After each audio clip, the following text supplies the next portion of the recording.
Hey, this is Anney and Samantha. And welcome to Stuff Mom Never Told You, a production of iHeartRadio.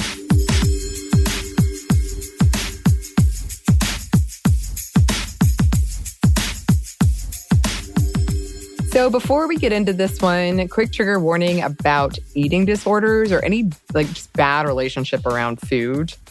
Because I kind of wanted to look back into my relationship with food as, I guess, through this pandemic and through this podcast, I'm going to be revisiting issues like this and trying to get to the bottom of them, which I appreciate you all giving me the space and giving me the ear. But yes, I would avoid this one if you've got a rough relationship with food, or even if, today is not your day. maybe avoid it. So I wanted to talk about this because I know I've discussed in previous podcasts that I don't really get hungry, that I've kind of destroyed that part of myself. And it's just been sticking out to me lately because through a variety of reasons, I have been fortunate enough to hang out with people. And a lot of times food is involved in that. And I have found that I have really struggled with eating. It's the saddest. It's like trying to force yourself to eat something and you feel like vomiting, that it's just, there's nothing in it that's pleasurable. There's no want to eat something. And I just feel like I'm forcing myself to do something that makes me feel sick. And there are a lot of things that are going into this that have complicated it. And one is, I happen to be on a feminist podcast and a food podcast. So I've just had to ask myself a lot of questions about this and about how I'll speak about it, because I want to be truthful and open. But I also don't want to play into things that have in particular been weaponized against women when we're talking about dieting, when we're talking about eating. And so I remember when I first started doing this show, I was embarrassed, or I just felt like I couldn't even talk about it. I couldn't even talk about whatever struggles I had with dieting or with my body image and weight and what have you, because I didn't want to set a bad example. But at the same time, I was having those and am having those struggles. So navigating that line of what is responsible, what is the safe thing, what is your obligation or not obligation, because I also am a big believer that you have to take care of yourself and look out for why you are talking about something on a podcast that people can listen to and consume in their own way or internalize in their own way, perhaps. But I know that a lot of people are struggling with this as we've been kind of inside and haven't been able to go out, and there are concerns about grocery shopping and what people will eat. And then for me, in specific, it really plays into my upcoming happy hour episode, my inability to know what I want and know when to say no or feel like I can say no. But it's the saddest. It's a very sad experience to be eating something and to just have really, through life experiences and through media you've consumed and through all of these messages you've internalized, have completely ruined your relationship with food, because I don't enjoy it. It makes me feel sick. Occasionally, if it's a soup, I really like a good soup. But it's Sorry. just... I'm not laughing because you said that. Mainly laughing because I know, yes, you do love soup, and the level of love for soup is quite large, and to the point that I assume for every lunch, yes, you are drinking soup. Yes. Kind of. I would be. I mean, and that's the thing too, is there are foods that I love. So this is confusing even to me. And this is something I've been trying to give myself space with and understand that it's just natural. But it's like I have an alarm and I eat it 2 times per day. And I set the alarm and it's like, you're going to eat. So it's not a hunger-based thing. But I do have foods that I love and that I want and that I crave. It's just in general, my experience is not that. It's almost the reason I crave those foods is because I don't let myself have them. Or I just don't have them very often. It feels like a special experience. And therefore, I can enjoy that. But it's almost, again, it's not about the food. It's about limiting what you can have and having all of these boundaries around it and all of this guilt around it. So it's almost like the reason I enjoy it is more, I don't let myself normally enjoy it, which I know is like things in general, life in general. Like a vacation is good because you're not normally doing whatever you're doing on vacation. But it is complicated when it is something that is so unhealthy and has been so toxic for me for so long. And for a lot of women and for a lot of people, I think listening, you understand this, where it should be something that isn't fraught with all of these negative emotions where I'm just like dry heaving, trying to convince myself to eat. Because I know that that's another thing is like, this is a feminist show and I want to be a healthy woman who takes care of herself and eats food. So I like make myself do it, but it's just like this awful, miserable experience most of the time. And I'm really trying to work on why that is and untangling all of the factors behind that when you should just be able to like eat something and enjoy it. But I mean, that also comes into play with our conversations around if you use words in marketing like guilty pleasures and all of this that we're constantly bombarded with just all of the time. But I think one of the frustrating things for me, and I would imagine for a lot of people who have been trying to, be more mindful about why they do things during the pandemic, is I really thought if I took off social pressures, societal pressures, I would be able to work on these things and I could naively solve them. I thought I could fix this. And that has not been the case at all. In fact, I probably did better when people were there and they were like, I want to eat this. Will you share it with me? And I would because they want to do it. But it has nothing to do with what I want to do. Right. I mean, have you ever thought maybe it's just that you're not... I've met many people who just doesn't care about eating. Right. Yeah. I've thought about that. I have a friend who is like that.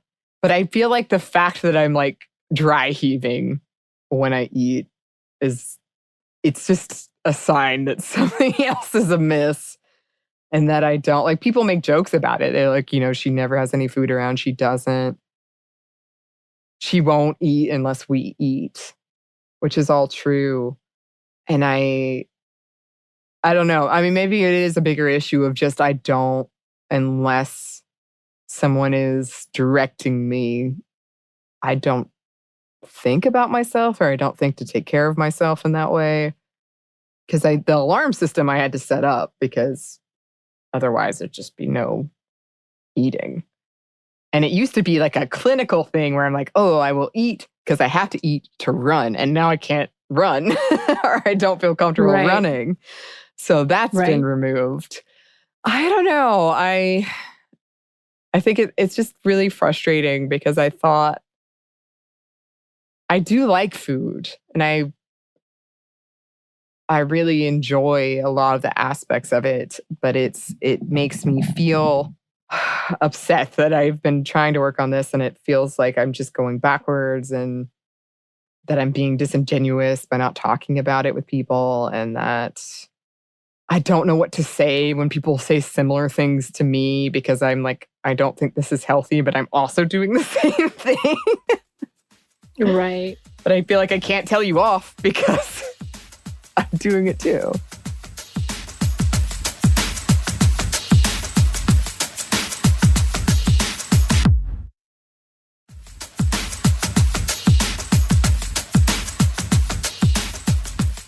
general, everyone has an unhealthy relationship with food, whether it is being obsessive about it, whether it's overindulging, underindulging, or being flippant about it, whether it's because, there's also that conversation of there's people starving in the world.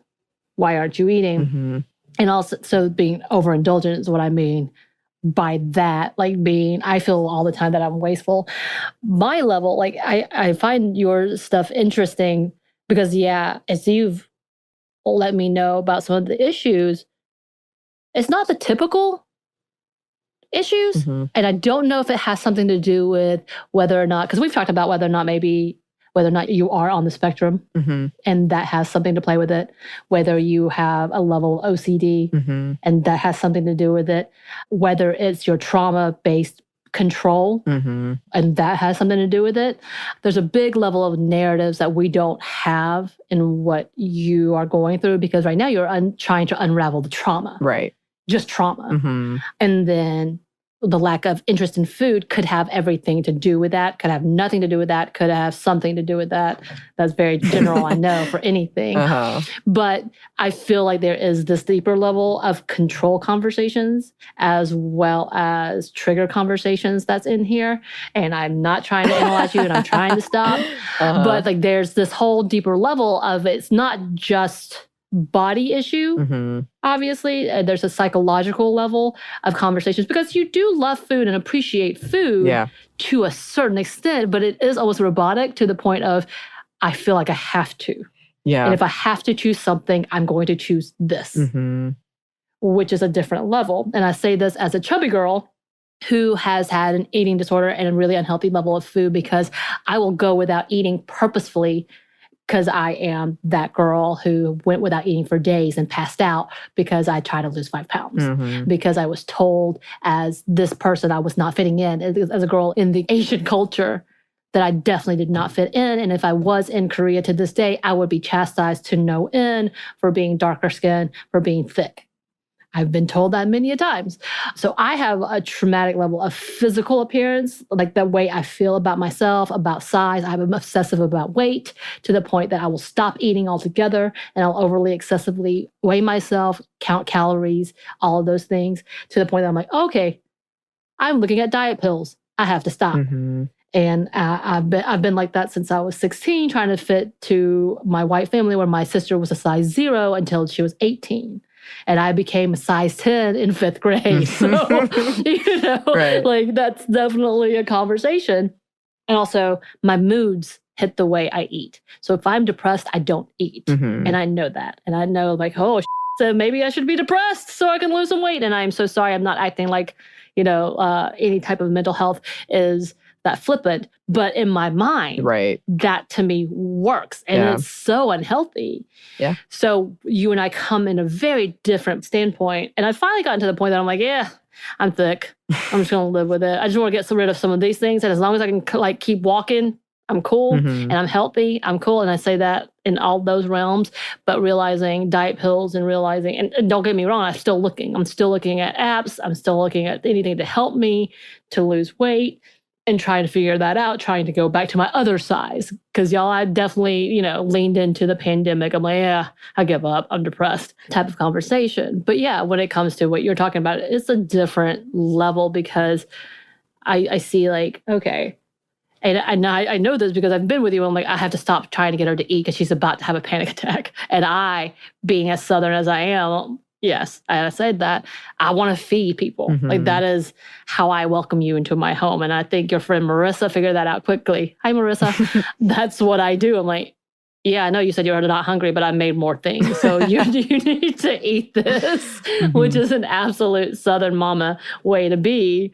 But it's a whole different level. Okay, I have to be conscientious that this is going to cause you to have a panic attack. Not even just, not because you're not trying to eat, but there's something that's stopping you from enjoying or want to enjoy or want to be a part of this in typical realms in general. But also there's also that robotic bit of you that's like, but I have to finish it. It's here now. I can't waste it. It's such a separate and very wow type of dichotomy to see that mm-hmm. survival, that you will not waste anything. Mm-hmm.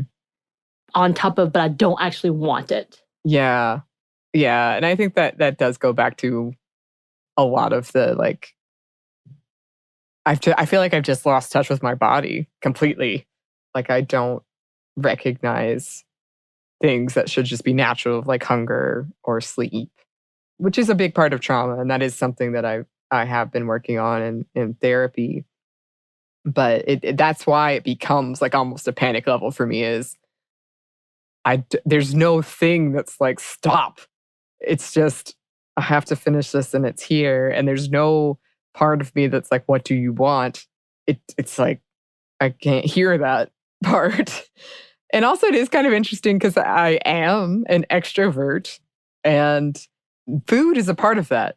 I want to try new things and I'm very excited to try new things. But again, it's less about like the food and more like, oh, this is new and I won't have this again, or I might not ever make this myself. And so I have to partake.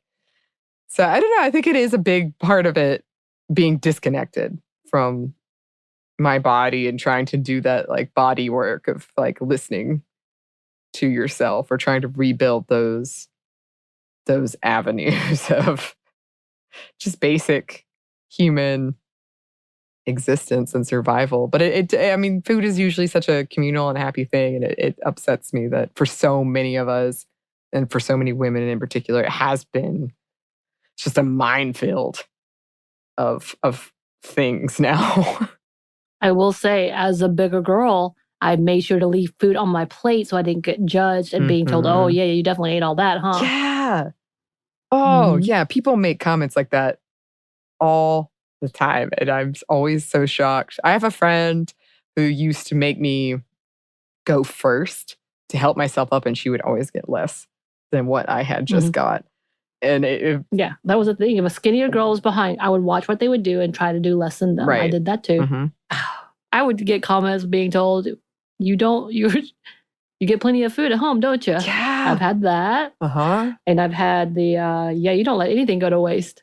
I had that. So as a teenager, I would never finish any meals. Wow.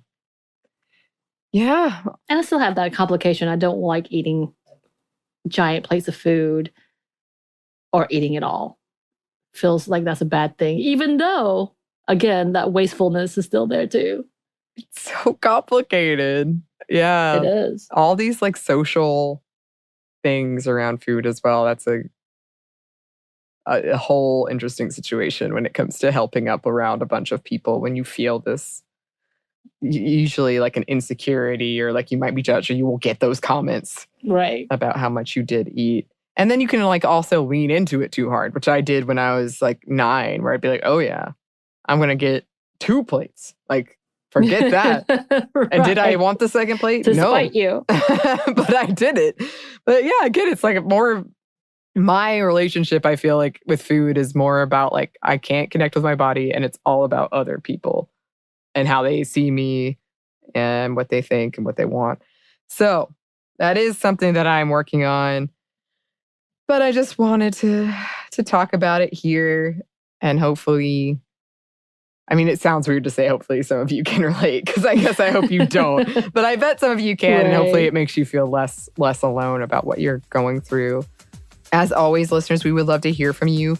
Our email is stuffmediamomstuff@iheartmedia.com. You can find us on Twitter @momstuffpodcast or on Instagram @stuffmonevertoldyou. Thanks as always to our super producer, Christina. Thank you, Christina. Thanks to you for listening. Stuff One Never Told You is a production of iHeartRadio. For more podcasts from iHeartRadio, visit the iHeartRadio app, Apple Podcasts, or wherever you listen to your favorite shows.